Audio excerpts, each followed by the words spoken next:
Hello everyone, welcome back to Dan's Astrology. I'm making yet another video. This is coming off the heels of a failed experiment in which I tried to go back to the video that I recorded where I was reading from Byung Expulsion of the Other.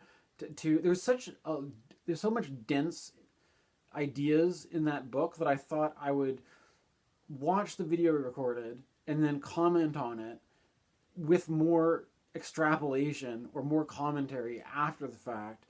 But then I made a mistake where the video that I recorded didn't pick up the audio from the original recording.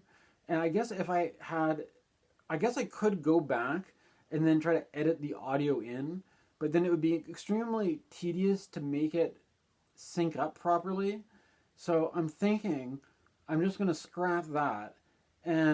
But nonetheless, there's some ideas that came out of this, basically. There's also this kind of interesting thing about the struggling with the medium itself in this very basic way, right? And that you will see here that here I am back in this other room with this bookshelf behind me, and this is my bedroom. And the thing about this is that I was influenced to record the video with reading Byung in this room rather than my other room, which has a piano bench on it, because my neighbor hired a concrete crew to correct this problem that arose due to the place where we live. I don't want to dox myself too badly, but it is near the bed of a river. Salt and silt deposits and sand and stuff like that. And we're technically even below sea level here, right? But there's this idea that the riverbed is a place, and it's necessary for me to bring this up, because what we're dealing with, to tie it in the astrology here, is Venus and Virgo, and Uranus and Gemini, and also this solar eclipse stuff that's happening in opposition to Saturn in Pisces. And let's not forget Neptune in Aries is also in retrograde and is we have this whole Saturn-Neptune thing around the end of Pisces, beginning in Aries, all this kind of stuff. And with Saturn and Neptune, obviously have these strong archetypes of the structure, and Neptune, this sort of dissolving or this unity or whatever. And there's this idea of the eclipses, the collapses of the old structures, the old structures that cannot be relied on anymore. I recently, you can see these happening on all kinds of scales. Like I have a compost bin that the side of it just straight up fell off. Literally, the old structures are collapsing in the most concrete, material way possible, right? And so we have these.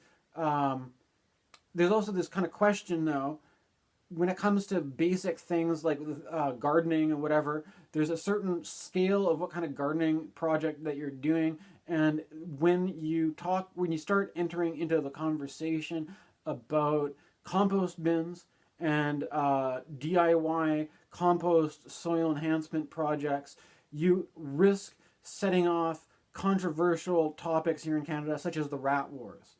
Now, in Alberta, they hate rats so much they've declared the whole province a rat-free zone, and pest control, rat control is not an issue that's taken lightly. Especially not, there's a certain liminal zone that exists between these stratified structures of Western civilization, where you've got the urban center, you've got the suburban zone, and then you've got the rural, the more sparse rural areas. Into Canadian, it just gets into the extreme wilderness, basically, right?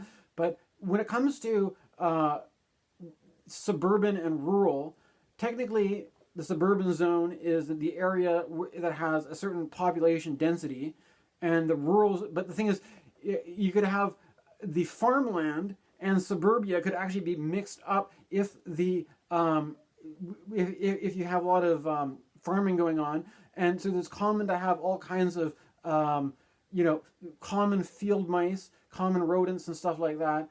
But in Alberta, they hate rats so much that they have declared themselves a rat-free zone. They've driven the rats out of Alberta, and there's a certain kind of a dynamic to that if you're using like you're in BC here, and it's a kind of a rural kind of agricultural kind of community, but there's nonetheless these tensions between the urban, suburban, certain standards of cleanliness, and creating a sanitary community that has the image of being a safe and friendly area versus a zone that's filled with rats, basically, which is in an era defined by some would say the modern plagues and pestilence and plague and viral epidemics have made everybody concerned about higher rates of health, and so there's this kind of issue about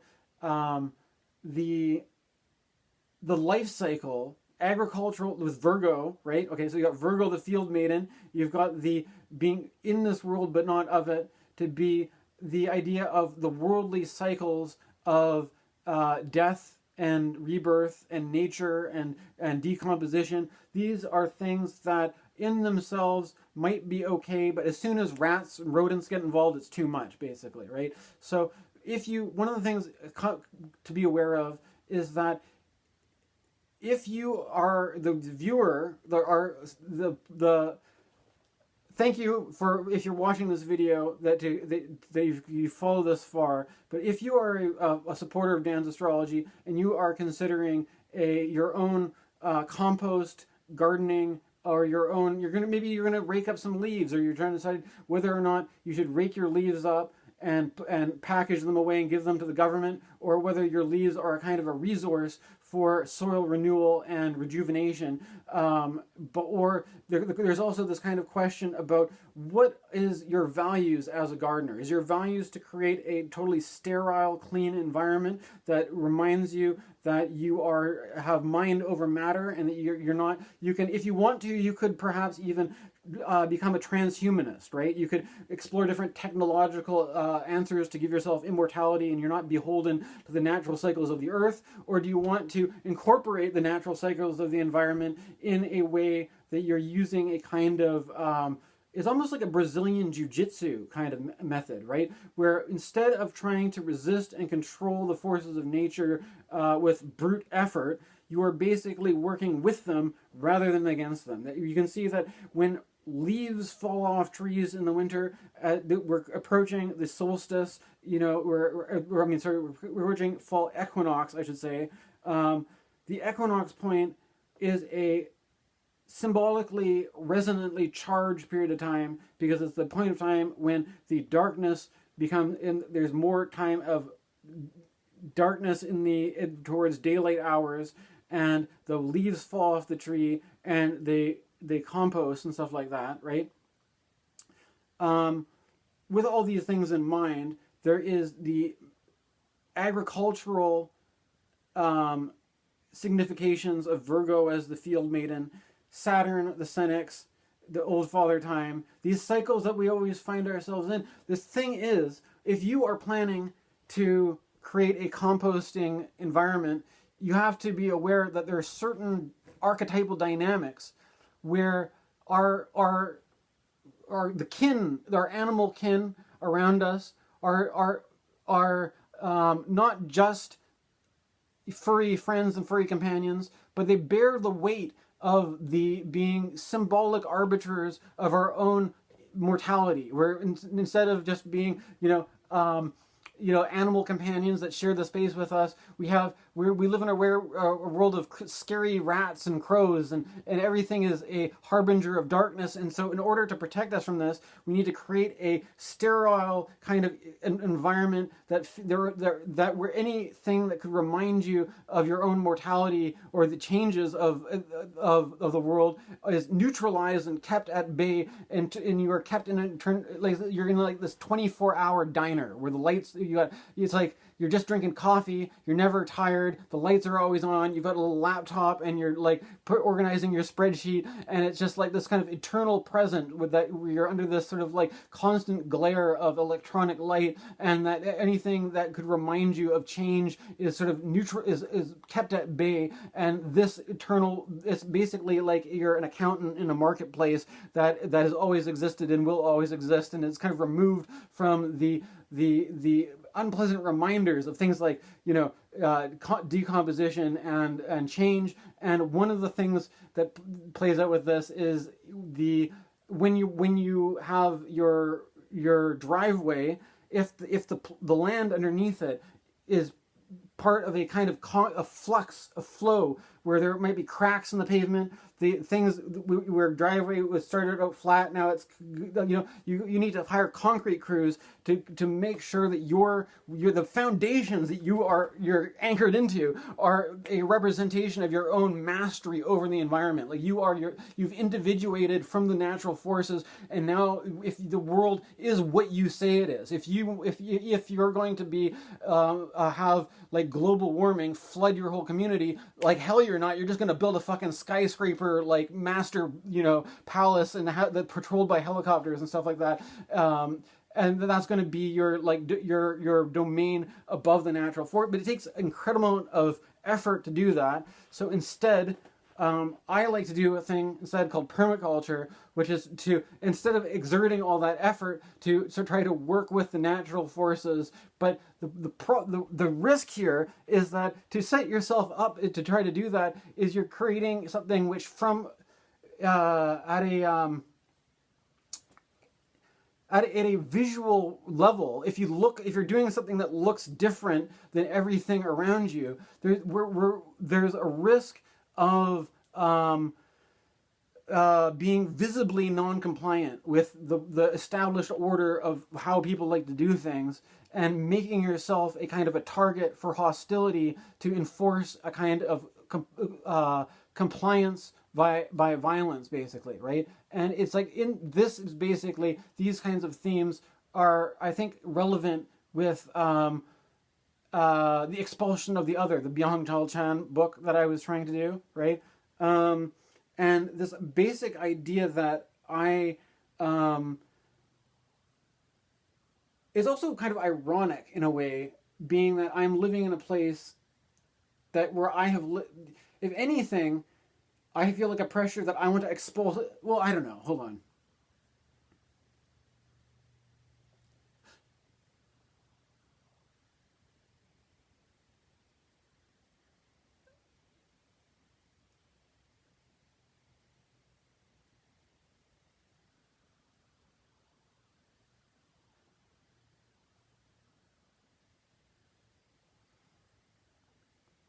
In all these dynamics too, there's this idea of the singular versus the global.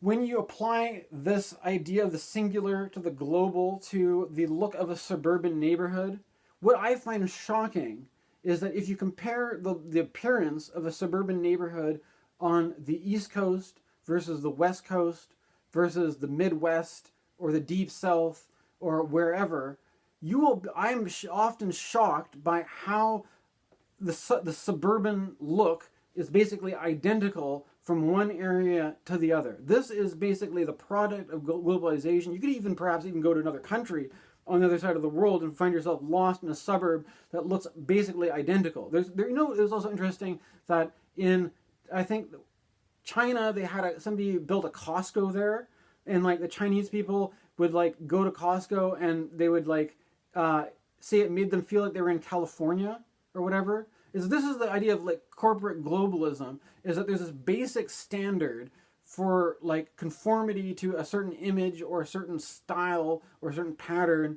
and it's like this has to be reproduced all over the world, basically, right? And that the only way in order to resist that kind of uniformity is to embrace the singular against the global, right? This is something that Byung-Chul was talking about in that book. To embrace the singular versus the global is to, again, what people this is there's something about this where it doesn't split into left-wing or right-wing polarized politics, because people on both sides of the spectrum can agree that when they want to retain the integrity of their culture or their traditions, right? And that there are, whether you are a diaspora, a population of immigrants or colonizers or whatever, or whether you are the indigenous people of that land, that everybody can agree that from their own perspective that they want to retain a to uphold the standards or the practices of their traditions that exist as a singularity, right? Each person has their own singularity from which they feel like they would like to uphold what defines them as opposed to other people, and to have the right to have that singularity upheld. And that in the face of this, there is a staunch resistance to globalization that, somewhat ironically even, Donald Trump has associated himself as being a champion of this resistance to the sterilization of market forces. But the problem of this is that you have to consider that if it means production of commodities being hyper localized, then coffee is an example of something that we can't produce in North America. And so that there's also, with supply and demand, coffee is really expensive. And with the growing the way that it's you still have a global culture basically that has this value coding that prioritizes coffee consumption over a lot of other different beverages or consumable items, and this drives the price of coffee through the roof. And the problem about an anti-globalist ideology is that if you're still just keeping accepted these basic standards, if you go to your diner and have coffee and whatever with your meal, it's like it doesn't effectively mean very much, because it's like the things which you are most dependent on, you're not questioning, right? You're not questioning the things which actually matter. And then of course you could replace that with a caffeine, which would be synthetically produced and put in a soda pop or something. But in the free market, people still, if you like coffee rather than pop, it's your choice as a consumer to buy coffee, even if it is more expensive, right? So at some basic level, it becomes a kind of a stupid system, I think, to be it's not really all that anti-globalist if you're just making everything more expensive, and it's you have to be if you're an elite businessman, you can pay whatever you want, right? It's only you have these people that you are simultaneously wanting them to work hard, but then you're also making their coffee more expensive, or shaming them for being dependent on coffee. And then what do you there's it's kind of you're not really creating, or I mean, I guess there's and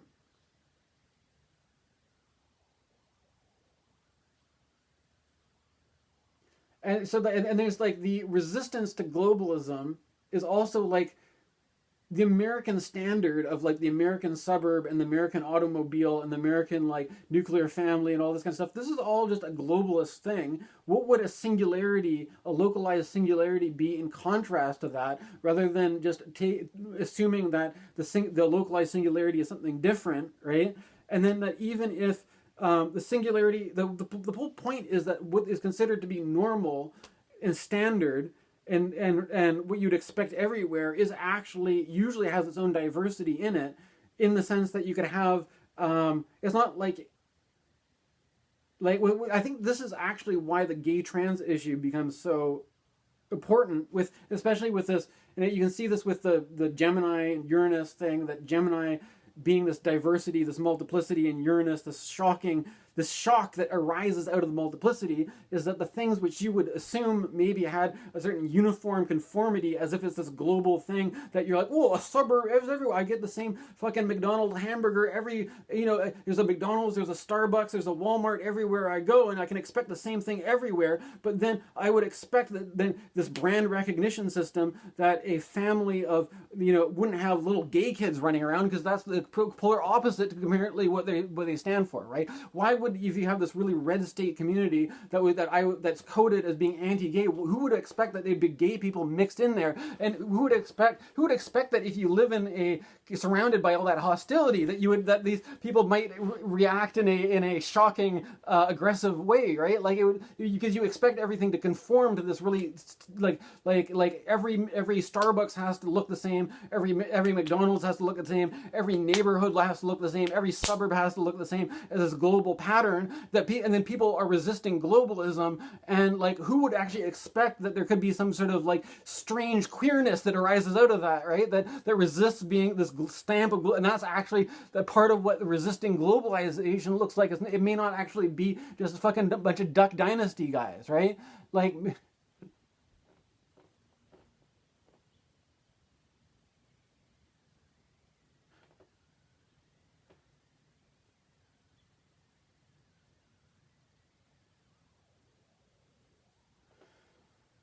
And I don't know. It's also just from the there's also the stuff about Nestle and like water, resource exploitation, seeing the resources of the land as singularities, in the sense that in a system, you could say that in a system, you're all actors in a system where you have land, you have resources, you have a workforce, you have a labor force, but the singularity is precisely because the resources are not evenly distributed amongst geographical locations, and also when it comes to the singularity of something like coffee, that coffee is a singularity that arises in a certain climate, in a certain region, that is by nature limited off, so that is only accessible to the global population by trade, and that to be anti-globalism would be, and pro the singularity of your environment, becomes a contradiction the more that you are dependent on caffeine or tea, or you end up living in a world where, because everything is of equal value, or basically, the more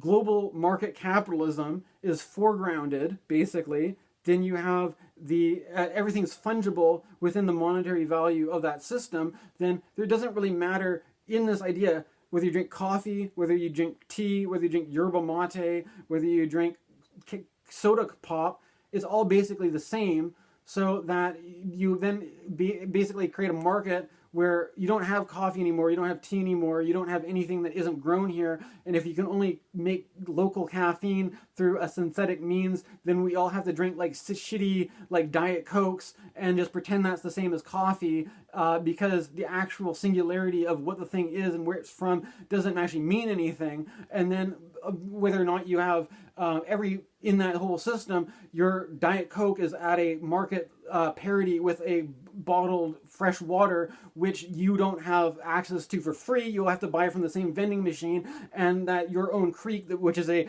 naturalistic supply of, which would be the singularity of your local community, providing you with a resource, is now something that is off limits, is actually just the resource for global capitalism to sell you. You have to pay, no, for maybe twice the price of a Diet Coke, you have to pay for a bottled water that they rob from your resources and sell it back to you, and then you have to pay basically a CEO that is on the other side of the world who owns your water supply, who owns your food supply. And that the point is that there is a reason, there's a realistic reason to be anti-globalist and to resist that, but the Donald Trump brand of anti-globalism is obviously not really, it's trying to co-opt the attitudes of anti-globalists while selling out to the globalists and basically being ineffective as a resistance, basically, right?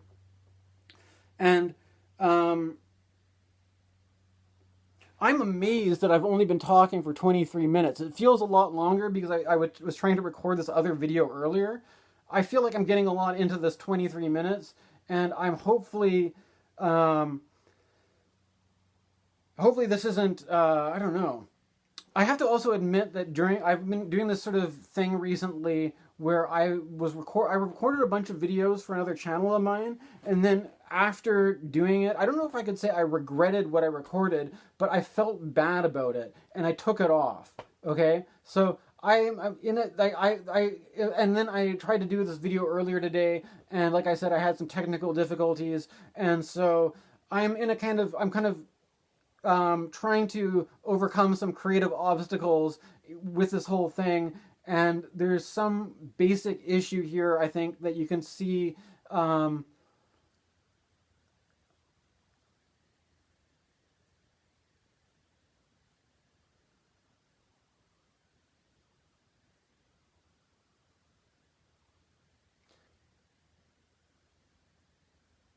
I think, I don't know, I'm at least grateful that we live in a free liberal democracy here in Canada, and that a part of, I mean, if there's a certain pressure around whether or not I should be like exercising my right of free speech and my right of expression. But the thing is, it's like, even if this is like a drama going on south of the border, as a Canadian, that, I mean, it mainly has to do with the fact that I'm recording things to put on YouTube, which is owned by Google, and all the tech bros are in bed with Donald Trump, who, it's like this kind of a contradiction that, like, if your business is to produce a platform that is apparently, you know, more or less a venue for everybody to like be able to hit record and express their free speech under a free liberal democracy, but then you are in bed with a guy who is doing all this like really authoritarian clampdown on free speech and free expression, then isn't this, there's certain what I would say ideological contradictions to a lot of what's going on. And at least, you know, I think it helps in this sense to have our media platforms not so mixed in with the national politics, right? That maybe you guys should have a kind of a separation between the corporate state and the national state, so that if your federal leader is being really weird about free speech, if we live in a different country, then we don't really, it should be explicit that we don't have to worry about it, and we get to say what we want and express ourselves in a free liberal democracy.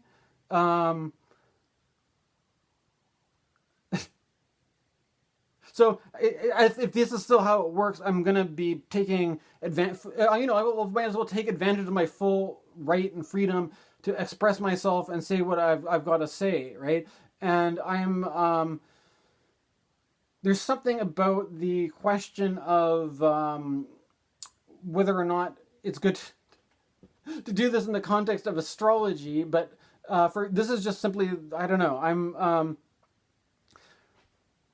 I'm trying to express my own singularity, I guess, as an astrologer who's offering a different, who's not, I don't know, not fitting by into the same grid, the same format that other people are doing, so that I have an opportunity to express my own whatever, how I'm perceiving things and how it all fits together. For, you know, that's because that's just the best I can do right now. Thanks for watching. Okay.